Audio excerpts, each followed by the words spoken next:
wa inna ilahi Allahumma jurni fi musibati wa akhlif alayya khairam minha.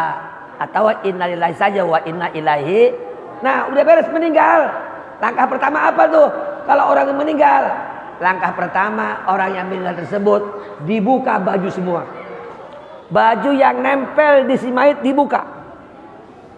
Dibukain semuanya. Dibukain semua. Setelah dibuka bagaimana? Sunnah. Sendi-sendinya. Sendi-sendi diginiin. Tiap sendi diginiin. Sendi diginiin. Tangan diginiin 3 kali. Kiri gini. Kakinya sunnah. Gini-giniin. Apa maksudnya? Supaya jangan kaku. Kan ada enggak mayat yang kaku? Ada enggak mayat yang jengker? Ada. Ini tujuannya supaya jangan jengker. Ya, supaya jangan jengker. Digerak-gerakin dulu tuh pas meninggal, gerak-gerakin. Ya. Setelah gerak-gerakin kakinya gerak-gerakin. Kemudian dibuka, dia punya badan semua, bajunya dibuka semua, semua buka. Kemudian jangan lupa ini diginiin nih. Ikat. Supaya jangan nyangap. Supaya jangan nyangap. Sebab kalau nyangap, takutnya ketika waktu mandi, takut banyak air masuk. Kalau banyak air masuk bisa mengakibatkan cepat busuk itu si mayit. Usahakan. Bila perlu, diganjel perutnya. Dikasih berat dengan beras. Kira-kira 2 liter. Biar perutnya ketendet ini begini. Coba kita kalau tojok orang.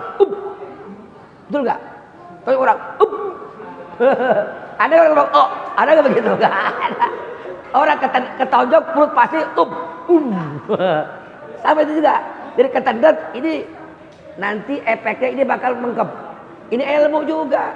Kan banyak orang yang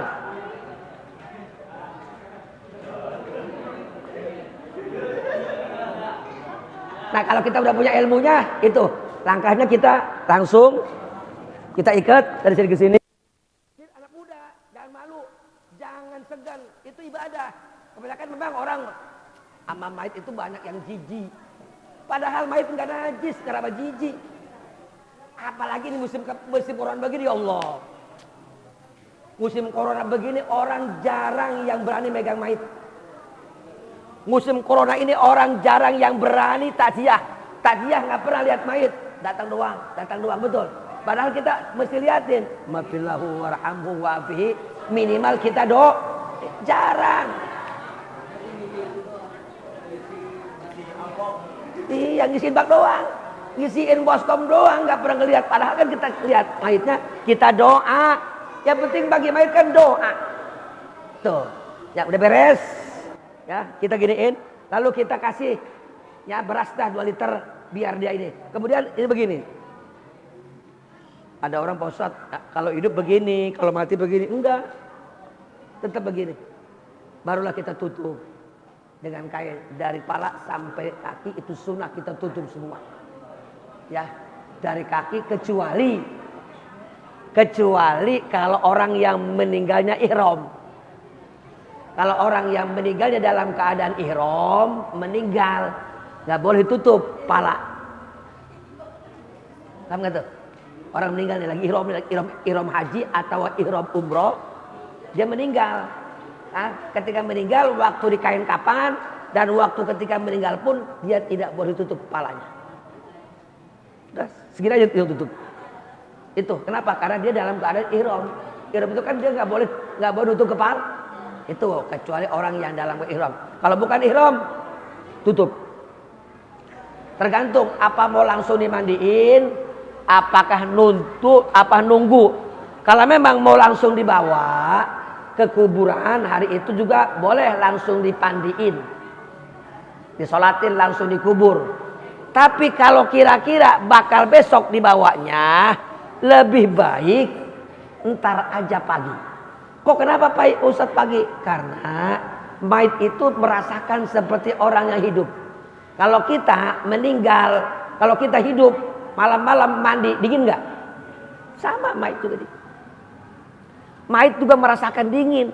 Bahkan sampai dia merasakan, dia punya air itu jatuhnya deras, itu juga sakit. Makanya sunnah jangan langsung, dikasih pelan-pelan. Pelan-pelan. Jangan sampai antara guyuran air ke mayit itu jangan sampai tinggi. Kalau memang terjadi mesti malam aja di mandiinnya, boleh dikasih hangat. Airnya boleh dikasih hangat. Kenapa nggak apa-apa, bukan mutagoyar. Mutagoyar mah kalau kan barang-barang yang kalau hangat pas sifat kan, hangat. Kemudian dingin itu sih sifat. Kecuali dikasih gula, kasih asam baru nggak boleh. Ya, itu beres baru mulai. Nah, setelah mau dimandiin, sediakan dulu, siapin. Yang pertama, siapin tempat pemandiannya yang bagus, pakai amben. Ya, pakai khusus buat pemandian. Setelah itu air bak. Air bak tersebut jangan sampai bawah dari amben. Harus tinggian. Kenapa? Maksudnya supaya jangan kecepretan lagi. Kalau cepretan lagi tapi dikhawatirkan takut mustakmal. Kalau air yang kurang 2 kula, kejatuhan air mustakmal itu takut dia mustakmal. Kenapa? Karena kurang 2 kula. Usahakan di atas. Sediakan air. Air sediain, kemudian pakai sediain, sabun sediain, kemudian sunnah yang mandikan mayit itu sunnah pakai sarung tangan. Buat sarung tangan dari kain kapan. Kesunahannya sarung tangan. Setiap orang yang mau mandiin itu sunahnya yang memandiin dan yang megang mayit itu kesunahannya pakai sarung tangan. Atau sekarang ada kan sarung tangan yang udah beli kan, beli aja sarung tangan yang udah ada kan. Atau kalau nggak ada bikin aja dari kain kapan. Tuh. Kemudian dia punya airnya dikasih. Yang pertama kasih kapur barus, yang kedua dikasih kembang. Tapi jangan banyak-banyak.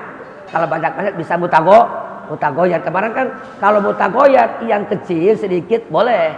Air mutagoyar tagoyuron qalilan itu boleh, masih boleh dipakai mandi. Tapi kalau sudah kebanyakan kembangnya banyak, kapur besok gamak, akhirnya berubah warnanya, itu nggak boleh. Sekitar sedikit, kocok, masih banyak beningnya daripada kembangnya, itu masih boleh. Itu sunnah. Kasih kembang, kasih kapur barus. Sudah, mulailah si mayit dibawa tuh si mayit.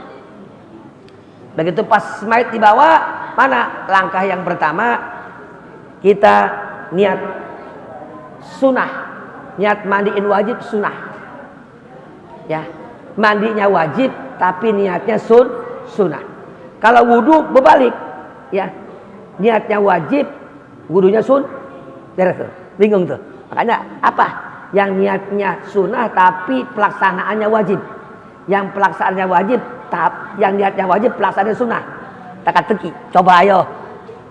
Niatnya sunnah, prakteknya wajib. Kemudian niatnya wajib, prakteknya sunnah. Nah itu mandiin mayit. Ya, mandiin mayit, niatnya sunnah, mandiinnya wajib. Kalau nguduin, wajib niatnya, nguduinnya sunnah. Itu namanya teka-teki. Beres, si mayit tersebut masuk ke dalam tempat pemandian. Kalau yang meninggalnya perempuan, maka yang boleh memandikan hanya perempuan. Laki boleh yang penting satu mahram.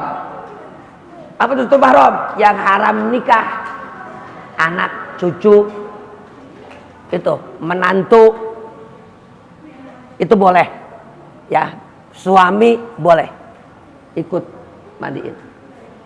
Tapi kalau yang bukan mahram jangan.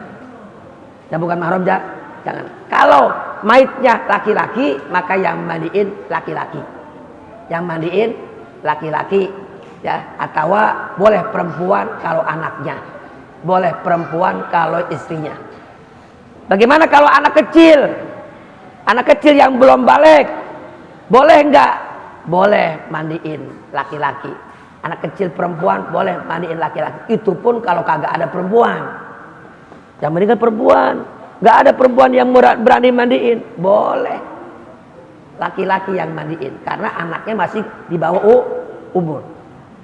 Tuh, taruhlah di bawah umur 5 tahun ke bawah lah. Kalau ke atas sekarang kan sekarang udah balik. Ya, itu. Jadi langkah pertama, masukin. Langkah yang pertama mana?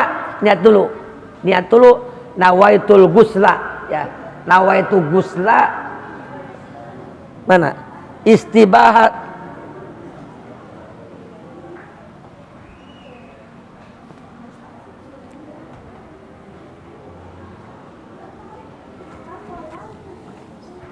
Ini mesti bisa nih.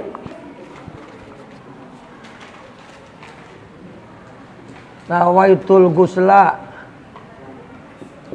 istibahatan, istibahatas sholati alaiha, ya. Lillahi ta'ala.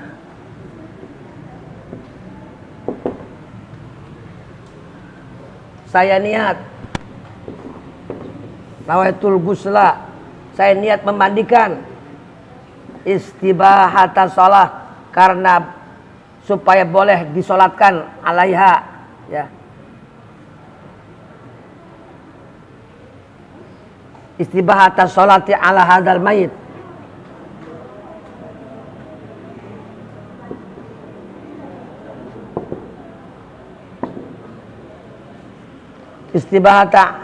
istibahatas sholati alal mayit ala hadal mayit.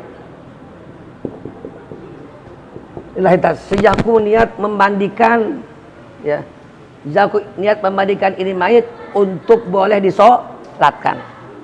Sejak aku memandikan ini mayit untuk boleh karena syaratnya mayit tidak boleh disolatin kalau belum dipandiin. Gak boleh. Mayit kalau belum dipandiin gak boleh disolatin. Syarat utama si mayit tersebut dia mesti dipandiin dulu baru disolatin. Ya, bagaimana misalkan contoh belum dibungkus, tapi udah dimandiin, sholatin, boleh. Ya, boleh. Ya. Oke, lillahi ta'ala. Nawaitul gusla istibahatan sholati ala hadal mayit lillahi ta'ala.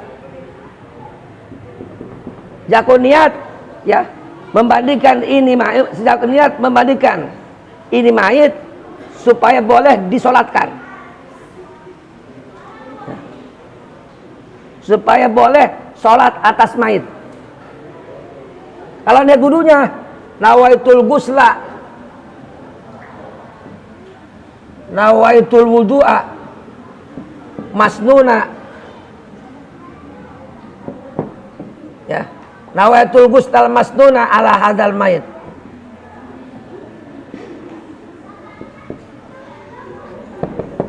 Sejak aku niat mewudukan yang disunatkan atas mayit. Sejak aku niat wudu yang disunatkan atas mayit.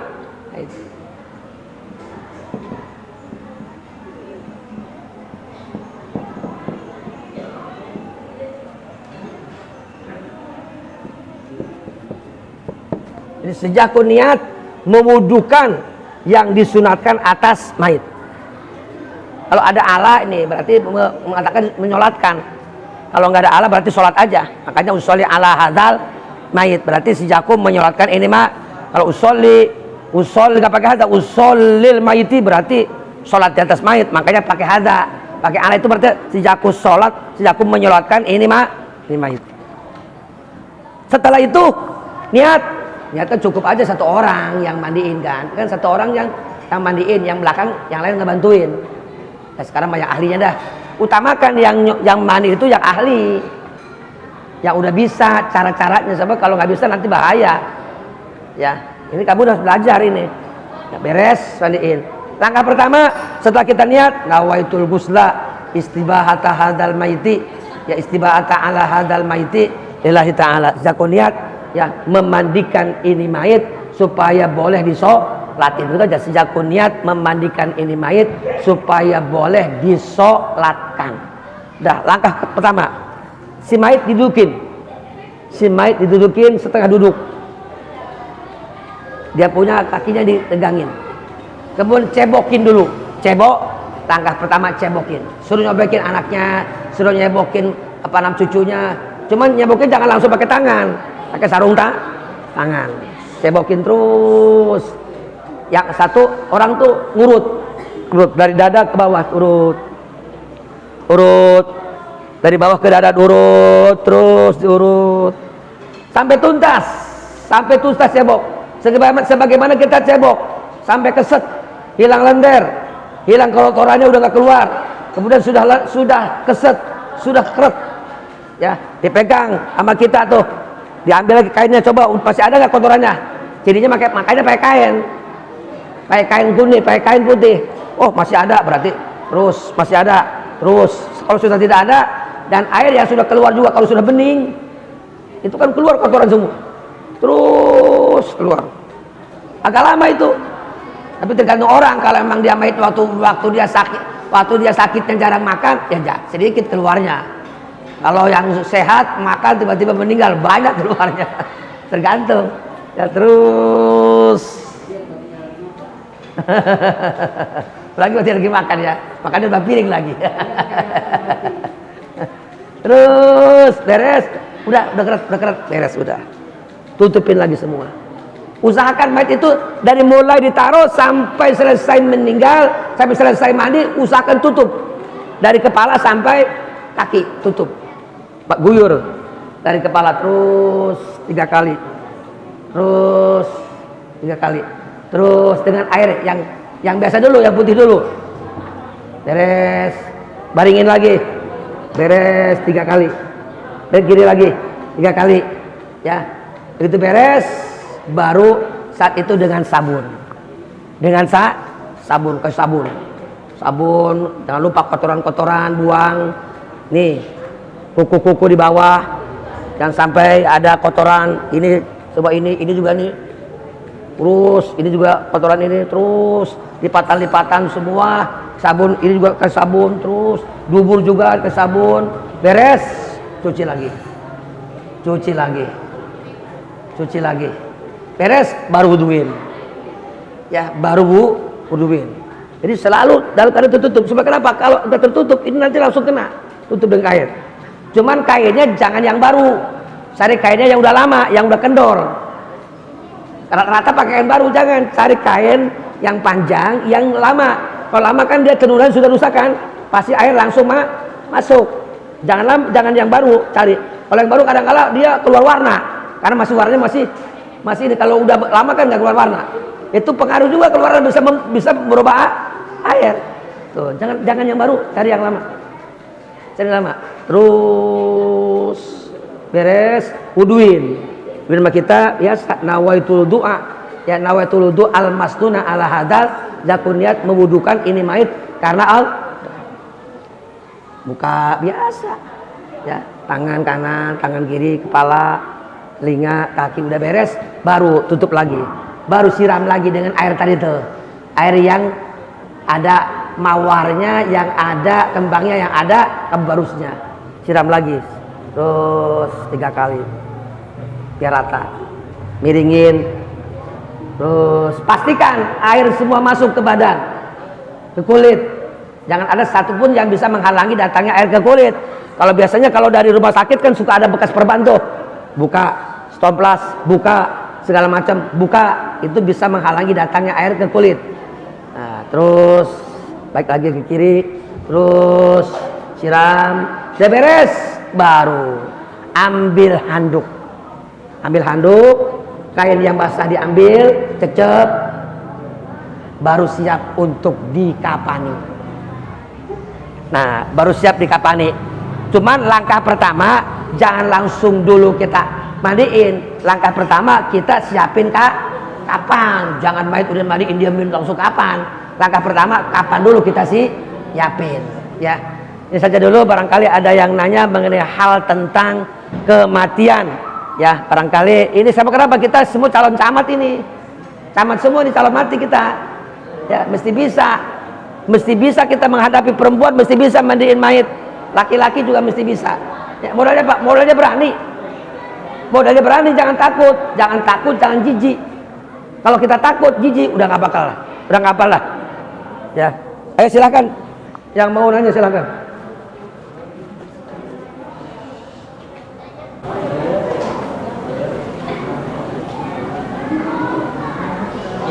Silakan. Kalau misalkan si mayit itu Ah. Terus dia meninggalnya nggak biasa. Iya. Maksudnya kayak kecelakaan. Itu gimana? Lagi junub. Iya. Terus mandinya? Meninggalnya kecelakaan. Iya. Nah, makanya kita kalau bisa begini, tanya dulu. Tanya dulu. Ini meninggalnya bagaimana? Kan yang kita katakan istrinya kan, yang tahu kan junub itu istrinya kan. Istrinya kayak yang tahu junub dan tidaknya kan istrinya. Kalau kita kan ini Pak, suami saya lagi junub, meninggal. Bagaimana? Ya mandi ini 2 kali. Pertama mandi junub, kedua mandi mayit. Saya niat ya menghilangkan hadas besar ini mayit. Saya niat menghilangkan hadas besar bagi mayit karena Allah. Kemudian baru saya niat memandikan ini mayit supaya boleh disolatin. Tapi ada juga yang berpendapat ya sama-sama juga lah. Kan kalau mayit mah kalau udah meninggal berarti kan putus. Mayit kalau udah meninggal putus. Putus fardu kifayah itu putus. Fardu wajib, haram, makruh, mubah itu putus. Nggak wajib mandi orang udah meninggal. Ya, kita yang hidup wajib mandiin. Bagaimana? Nggak dosa orang ketutup. Dia udah meninggal tapi supaya dia jangan sampai dalam keadaan junub tetap kita mandiin. Saya niat mandikan ini, saya niat memandikan, saya niat menghilangkan ya hadas besar ini mayit dengan cara dimandiin. Terus baru nanti mandi kedua. Ya, tapi ada juga sebagian mengatakan tidak perlu niat memandikan hadas atau junub. Kenapa? Karena kan itu kewajiban dia. Junub kan kewajiban bagi si mayit, betul nggak? Sedangkan si mayit udah meninggal, putus. Idza mata ibnu adam in qata amaluhu ila min.